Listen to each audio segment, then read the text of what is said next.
오늘은 요시야에 대한 말씀입니다.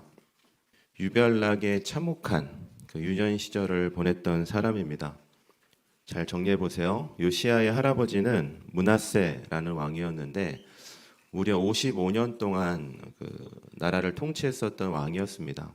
남유다를 통치했었던 왕이었는데 가장 잔혹하고 악한 일을 많이 하기로 유명한, 그래서 악한 왕 중에 악한 왕으로 기록된 왕 중에 한 명이 므낫세라는 그 요시야의 할아버지였습니다.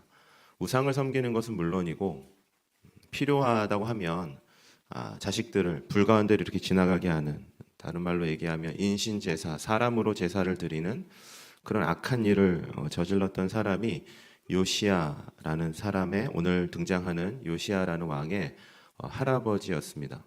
아버지는 노트에 써놓으세요. 아몬이라는 사람인데 할아버지 55년을 통치하고 난 이후에 아몬이라는 아버지가, 요시야의 아버지가 통치를 하게 되는데 2년 만에 암살을 당하게 됩니다.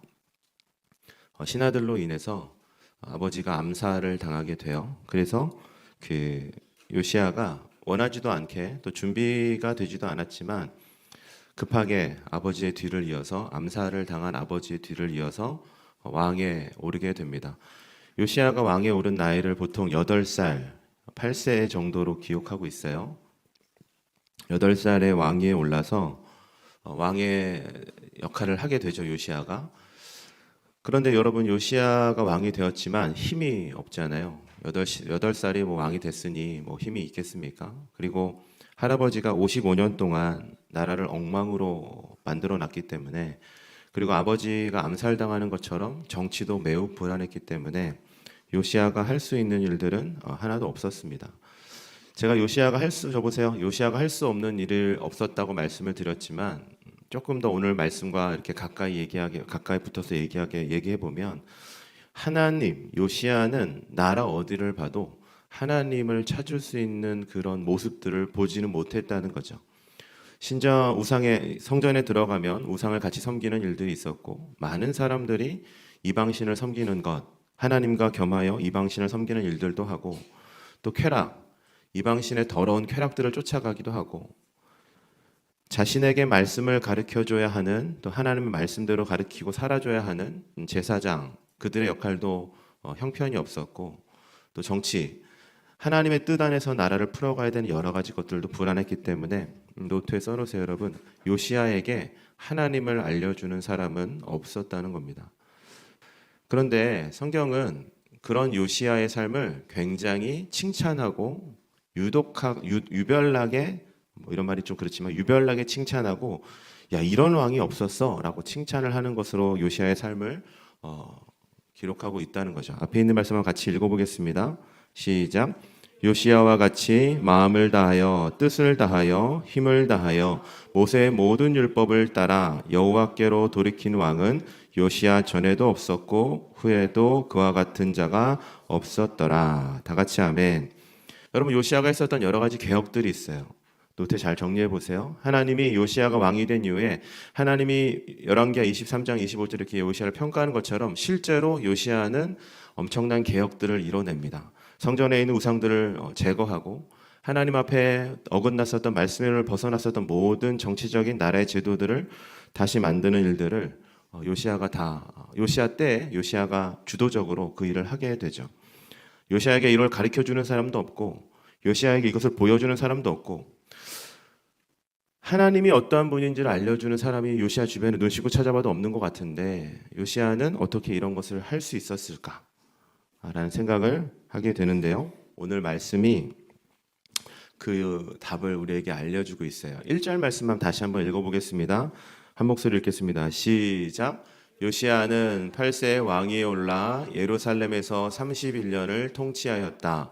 그리고 그의 어머니는 보스가 아다야의 딸 여디야였다. 다 같이 아멘.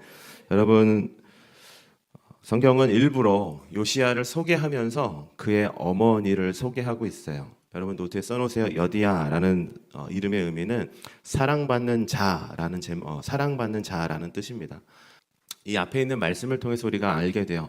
모든 사람이 하나님을 떠나고 모든 사람이 또 모든 가족이 하나님과 전혀 상반되는 하나님의 뜻을 떠나버리는 삶을 살았지만 하나님의 사랑을 받는 자, 하나님을 사랑하는 자, 요시아의 어머니는 요시아 곁에서 요시아가 어려서부터 또 왕이 되고 건장한 청년이 되기까지 요시아 곁에서 하나님의 뜻을 알려준, 노트에 써놓으세요, 유일한 사람이었다는 것을 우리가 말씀을 통해서 알게 됩니다.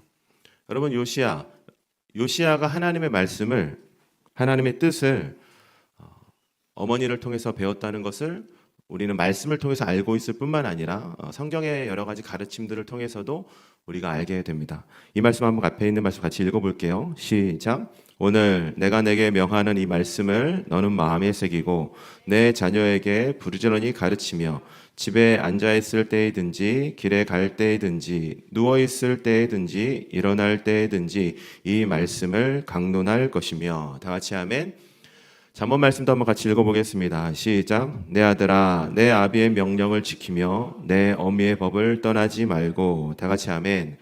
유대문화, 모든 사회가 마찬가지겠지만 유대문화 속에서도 자녀 교육, 자식을 교육하는 일들은 대부분 어머니가 감당했습니다.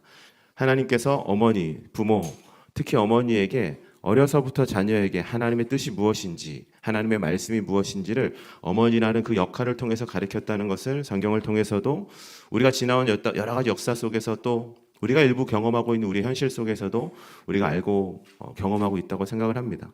여러분 혹시 아는 찬송가인지 이 찬송가 혹시 아세요? 교회에서 많이 부르죠. 나의 사랑하는 책 비록 헤어졌으나. 여러분 이 찬송가 가사를 한번 눈으로 잘 보세요. 이게 왜 중요한 가사라고 생각을 하냐면 이게 어머니 여디야가 요시아에게 날마다 했었던 일이기 때문에 그렇습니다. 하나님을 사랑하는 법, 하나님의 창조, 우리의 죄, 그리고 하나님의 구원하심, 이 모든 것들을 여러분 요시아가 태어나서 눈을 떠보니까 할아버지가 므낫세고 성전이 엉망이고 나라가 엉망이고 어디를 나가도 하나님을 찾지 않는 문화 속에서 요시아는 태어나고 살아났지만 유일하게 요시아 곁에서 하나님의 말씀을 가르쳐주고 하나님의 뜻을 알려줬던, 헤어지도록 하나님의 말씀을 붙들고 가르쳤었던 어머니 여디야로 인해서 여러분 요시아가 하나님이 이전에도 없었고 앞으로도 없을 거라고 칭찬하시는 하나님의 사람이 되었다는 것을 우리가 말씀을 통해서 알게 되죠. 여러분 요시아의 어머니 여디야가 많은 것들을 가르쳤겠지만 저는 이것도 가르치지 않았을까라는 생각을 하게 돼요. 저 보세요. 죄가 무엇인지를 분명하게 가르쳐줬을 것 같아요. 뭐를 통해서? 할아버지를 통해서, 아버지를 통해서. 할아버지와 아버지를 조롱하고 비난하는 것이 아니라 아무리 하나님이 세우신 왕이라 하더라도, 아무리 하나님이 세우신 왕이고 세상의 모든 권력이 무릎 꿇는 강력한 힘을 가진 사람이라 하더라도 아들에게 그렇게 가르치지 않았을까? 하나님을 떠나고 하나님을 경외하지 않으면 그 인생의 결과가 이렇게 되는 거야 라고 어머니 여디야는 아들 요시아에게 가르치지 않았을까라는 생각을 하게 됩니다. 여러분 어머니 여디야의 삶이 그렇게 녹록한 삶이었을까? 그렇지 않은 것을 우리가 앞에 있는 말씀을 통해서 알게 되죠. 시집을 와보니 시아버지가 므낫세예요. 55년 동안 철권 통치를 하면서 나라를 엉망으로 만들었던, 하나님이 아닌 다른 것을 섬기고 필요하다면 자식들, 자손들까지, 아니 백성들까지 불에 던져버리는 제사를 드렸던 참혹한 시아버지가 여디야의 시아버지였습니다. 남편은 말할 것도 없고 왕이 된 지 2년 만에 죽음으로 이르게 된, 그래서 여러분 어떻게 보면 여디야의 삶을 보면 어느 하나 하나님을 신실하게 사랑하고 하나님을 따를 수 있는 조건은 여디야의 삶에도 보이지 않아요. 그런데 여러분 나라가 무너지고 가정이 파괴되는 이 상황 속에서도 여디야는 신실하게 하나님을 사랑함으로 자신에게 맡겨진 요시아를 신실한, 이전에도 없었고 앞으로도 없을 그런 하나님의 신실한 왕으로 여디야의 삶을 통해서 세웠다는 것을 우리가 말씀을 통해서 보게 됩니다. 이런 여디야의 모습이 수천 년 전에 요시아의 곁에만 있다고는 생각하지 않습니다. 여러분 노트에 기도 제목처럼 기억하게 써놔주세요. 오늘 나의 삶 가운데에도 여디야와 같은 어머님, 부모님이 계시다라는 거죠. 한번 물어볼까요? 동의하시면 아멘. 녹록지 않은 삶이지만 녹록지 않은 현실이지만 내가 하나님을 더 알아갔으면 좋겠다. 하나님 뜻 안에서 살아갔으면 좋겠다라는 마음으로 여디에와 같이 자신의 삶을 갈아 넣어서 여러분들에게 하나님을 알려주고 하나님의 품 안에서 살아갈 수 있도록 지금도 수고하고 계시는 여디에와 같은 여러분의 부모님이 있다고 생각을 합니다. 그냥 야, 부모님이 수고하니까 기억해라 이 정도가 아니라 여러분 한번 잘 생각해 보세요. 여러분들의 부모님이 아니었다면 여러분들은 어떻게 하나님을 알았겠습니까? 여러분들의 부모님이 아니었다면 여러분은 어떻게 이 자리에 앉아 있을 수 있겠습니까? 여러분들의 부모님의 그 수고와 헌신이 아니었다면 여러분은 등대학교에 다닐 수 없었을 것이고 여러분들의 부모님이 하나님의 은혜를 모르고 살아가는 분들이었다면 여러분은 이 학교, 이 공동체, 이 믿음의 울타리 말씀을 떠나서 세상의 어떤 수많은 또 다른 친구들과 똑같이 생각하고 행동하고 살아갔을 것이라고 생각을 합니다. 세상이 많이 힘들고 타락한 세상 속에서 하나님의 말씀과 진리를 다 떠나 살아도 여러분들의 부모님, 기도하시는 부모님, 그래도 문제가 있으면 하나님 말씀으로 여러분들을 가르치려고 하시는 부모님, 그 부모님들로 인해서 여러분들의 삶에 조금이나마 하나님이라는 그 말씀의 씨앗이 떨어졌고 오늘 그 씨앗은 부모님의 수고와 눈물로 자라나고 있다고 생각을 합니다. 그것을 여러분 이해하고 믿는다면 오늘 이 요시아의 왕의 아름다운 칭찬이 여러분의 칭찬이 되시길 원한다면 오늘은 특별히 곧 다가오는 어버이날이 있어서이기도 하지만 사랑하는 또 여러분들의 부모님, 여러분들의 가정, 여러분의 공동체를 위해서 오늘 말씀을 기억하고 기도하면 좋겠습니다. 여기 어른들, 선생님들도 많이 있지만 저도 마찬가지고 우리 선생님들도 마찬가지라고 생각합니다. 물론 나에게 복음을 전해줘서 나부터 예수님을 믿었던 그런 아주 은혜로운 특별한 인생들도 분명히 있지만 그 모든 과정 속에서 내가 이 땅에 태어나고 내가 먹고 자라고 내가 하나님의 뜻과 비전을 품을 수 있도록 나에게 길을 열어주셨던 분은 부정할 수 없는 것, 우리 모두의 부모님이라고 생각을 합니다. 말씀을 마무리합니다. 여러분 저 보세요. 그리고 한번 오늘 생각해 보세요. 내가 왜 교회를 가고 예수님을 믿고 말씀을 붙들고 오늘 아침에 이렇게 예배를 드리고 있나? 요시아의 어머니 여디아처럼 나에게도 그런 어머니가 있구나. 나에게도 그런 아버지가 있구나. 참혹한 세상 속에서 하나님을 찾지 않는 세상 속에서 그래도 자신의 삶을 들여서 하나님을 신실하게 믿고 따르기로 한 우리 부모님으로 인해서 내가 지금 이 자리에 있구나. 감사하고 살아야지. 또 부모님을 위해서 기도하고 살아야지.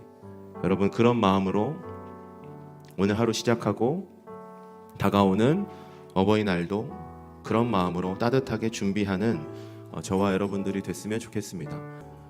하나님이 주신 특별한 이 기억하는 날에 하나님 제가 나에게 복음을 주신 부모님을 축복하고 기도합니다. 그리고 우리 부모님의 건강과 마음을 지켜주시기를 기도합니다. 그리고 그 부모님의 기대와 사랑과 헌신에 맞는 바르게 생각하고 바르게 행동하는 삶을 나도 살아가게 하여 주시옵소서. 우리 한번 그렇게 같이 기도하도록 하겠습니다.